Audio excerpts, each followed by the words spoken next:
Hello दोस्तों, स्वागत है आपका प्रियंका लर्निंग क्लासेज में। आज हम लोग देखेंगे आयोग द्वारा आवश्यक सूचना दी गई है, उसके बारे में हम लोग देखते हैं। तो सूचना हम लोग देखते हैं।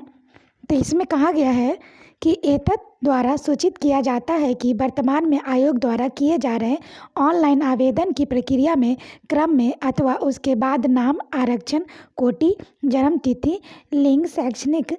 योग्यता इत्यादि में संशोधन करने हेतु काफ़ी संख्या में अभ्यर्थियों द्वारा ईमेल अभ्यावेदन के माध्यम से कार्यालय को अनुरोध किया जाता है कि जिन्हें विज्ञापन से संबंधित प्रशाखा द्वारा संकलित कर आयोग पर विचारार्थ प्रस्तुत कर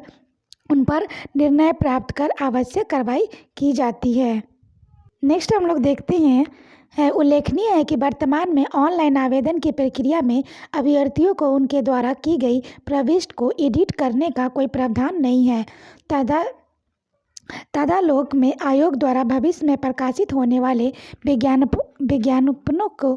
अंतर्गत ऑनलाइन आवेदन की प्रक्रिया में अभ्यर्थियों द्वारा की गई प्रविष्टि को एडिट करने का प्रावधान किए जाने का निर्णय लिया गया है, जिसकी प्रक्रिया निम्न प्रकार है। तो एक अच्छा संशोधन माना जा सकता है, जिसमें पहला हम लोग देखते हैं, रजिस्ट्रेशन के बाद अभ्यर्थियों को उनके डैशबोर्ड पर रजिस्ट्रेशन डाटा को एडिट करने का ऑप्शन दिया जाएगा, जो पेमेंट करने के पूर्व तक उपलब्ध होगा। इसमें रजिस्ट्रेशन के समय अभ्यर्थियों द्वारा भरी गई किसी भी प्रविष्टि, नाम, पिता, पति, माता, आरक्षण, कोटि इत्यादि को एडिट करने का प्रावधान होगा। एक अच्छा स्टेप लिया गया है आयोग के द्वारा। दूसरा हम लोग देखते हैं, पेमेंट करने एवं आवेदन के फाइनल सबमिशन किए जाने के बाद भी अभ्यर्थी स्वयं द्वारा की गई प्रविष्टि को पुनः एडिट कर सकते हैं, जिसके लिए विज्ञापन के आवेदन भरने की अंतिम निर्धारित तिथि के बाद 1 सप्ताह का समय दिया जाएगा, परंतु वे निम्न प्रविष्टियों में परिवर्तन नहीं कर सकेंगे। जिसमें पहला देखते हैं, जिन प्रविष्टियों से फी का निर्धारण प्रभावित होता है। तो पहला है, बिहार के मूल वासी फीमेल अभ्यर्थियों जिनके द्वारा रियायती परीक्षा शुल्क का दावा किया गया है, उनके द्वारा पेमेंट करने के बाद बिहार के मूलवासी फीमेल होने के दावा में परिवर्तन नहीं किया जा सकता है। नेक्स्ट हम लोग देखते हैं, बिहार के मूलवासी SC ST कोटि के अभ्यर्थियों जिनके द्वारा रियायती परीक्षा शुल्क का दावा किया गया है, उनके द्वारा पेमेंट करने के बाद बिहार के मूलवासी SC ST कोटि के दावा में परिवर्तन नहीं किया जा सकता है। नेक्स्ट देखते हैं, 40% अथवा उससे अधिक प्रतिशत दिव्यांगता वाले डिजेबल कैटेगरी के अभ्यर्थी जिनके द्वारा रियायती परीक्षा शुल्क को भी दावा किया गया है, उनके द्वारा पेमेंट करने के बाद दिव्यांगता के प्रतिशत के दावा में परिवर्तन नहीं किया जा सकता है। नेक्स्ट हम लोग देखते हैं, पेमेंट करने के बाद अभ्यर्थियों को नाम, पिता, पति, माता के नाम में एडिट करने का अवसर नहीं मिलेगा। उपयुक्त वर्णित बिंदुओं को छोड़कर शेष फील्ड में अभ्यर्थी वांछित परिवर्तन कर सकते हैं। नेक्स्ट हम लोग देखते हैं, वैसे अभ्यर्थी जिन्होंने गैर रियायती परीक्षा शुल्क का भुगतान करते हुए आवेदन किया है कि यदि वे बाद में एडिट करके रियायती परीक्षा शुल्क वाली कोटियों में जाते हैं तो उनके द्वारा एग्जामिनेशन फ़ी के भुगतान में की गई अधिक राशि वापस नहीं होगी।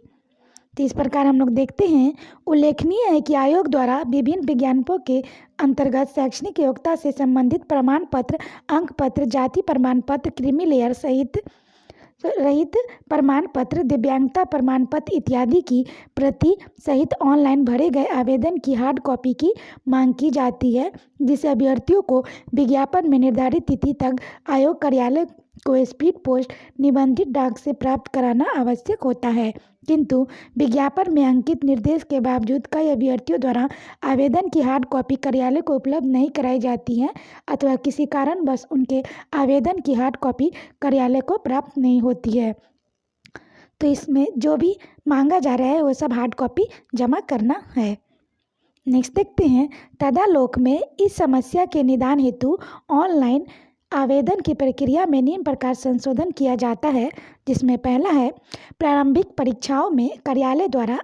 ऑनलाइन आवेदन की हार्ड कॉपी की मांग नहीं की जाती है, अतः इसमें कोई कार्रवाई की आवश्यकता नहीं है। नेक्स्ट है सीधी भर्ती के माध्यम से नियुक्ति वाली परीक्षाओं, जिसमें शैक्षिक योग्यताओं के आधार पर एकेडमिक अंकों की गणना, अनुभव के लिए अंक की गणना, अन्य गणना की जाती है, में अभ्यर्थियों से अवलोकनों सहित भरे गए आवेदन को हार्ड कॉपी मांगे जाने की प्रक्रिया पूर्ववत जारी रहेगी। नेक्स्ट देखते हैं वैसे परीक्षार्थियों जिनमें एक ही परीक्षा के आधार पर नियुक्ति की जाती है, जिसमें एकेडमिक अंकों की गणना, अनुभव के लिए अंक की गणना एवं अन्य गणना की आवश्यकता नहीं है, तथा वैसी मुख्य परीक्षाओं जिसमें प्रारंभिक परीक्षा के आधार पर सफल अभ्यर्थियों से मुख्य परीक्षा के लिए ऑनलाइन आवेदन भरा जाना एवं उल्लंघनों सहित भरे गए आवेदन की हार्ड कॉपी आयोग कार्यालय को प्रेषित करना वांछनीय है के संबंध में ऑनलाइन आवेदन की प्रक्रिया में संशोधन अपेक्षित है, जिसकी विवरणी निम्न प्रकार है। तो पहला देखते हैं, परीक्षाओं के लिए आवेदन भरते समय अभ्यर्थियों को अनुलग्न के कॉलम में स्कैन किए गए शैक्षणिक योग्यता के संबंधित प्रमाण पत्रों, अंक पत्रों, आरक्षित से संबंधित प्रमाण पत्रों आदि को अपलोड कराना होगा। नेक्स्ट है वैसी परीक्षाओं जिसमें प्रारंभिक परीक्षा एवं मुख्य परीक्षा के बाद साक्षात्कार के माध्यम से नियुक्ति होती है कि अभ्यर्थियों को अन्य कागजात रहित प्रारंभिक परीक्षा, मुख्य परीक्षा के लिए भरे एवं डाउनलोड किए गए आवेदन की प्रति साक्षात्कार के लिए लाना अनिवार्य होगा। नेक्स्ट है वैसी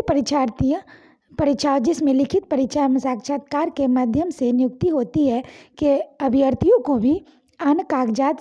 सहित लिखित परीक्षा के लिए भरे एवं डाउनलोड किए गए आवेदन के प्रति साक्षात्कार के दिन लाना आवश्यक होगा। उक्त क्रम में यह निर्णय लिया गया है कि वैसे अभ्यर्थी जिन्होंने रियायती परीक्षा शुल्क का लाभ लेते हुए ऑनलाइन आवेदन की प्रक्रिया पूरी कर ली है, वे एडिट करके दूसरे गैर रियायती परीक्षा शुल्क वाली कोटियों में आवेदन करना चाहते हैं, उन्हें नए मोबाइल नंबर एवं ईमेल आईडी के माध्यम से नए सिरे से रजिस्ट्रेशन तथा निर्धारित शुल्क की भुगतान करते हुए ऑनलाइन आवेदन भरने की अंतिम निर्धारित तिथि एवं ऑनलाइन आवेदन करने की प्रक्रिया पूर्ण करेंगे। पूर्व में उनके द्वारा भुगतान की गई रियायती परीक्षा शुल्क की राशि वापस नहीं होगी। यह बिहार लोक सेवा आयोग द्वारा यह निर्णय लिया गया है। यह आगामी परीक्षा को ध्यान में रखते हुए यह निर्णय लाया गया है। तो आज के लिए इतना है दोस्तों, फिर मिलते हैं नेक्स्ट टॉपिक के साथ, नई जानकारी के साथ। थैंक यू दोस्तों।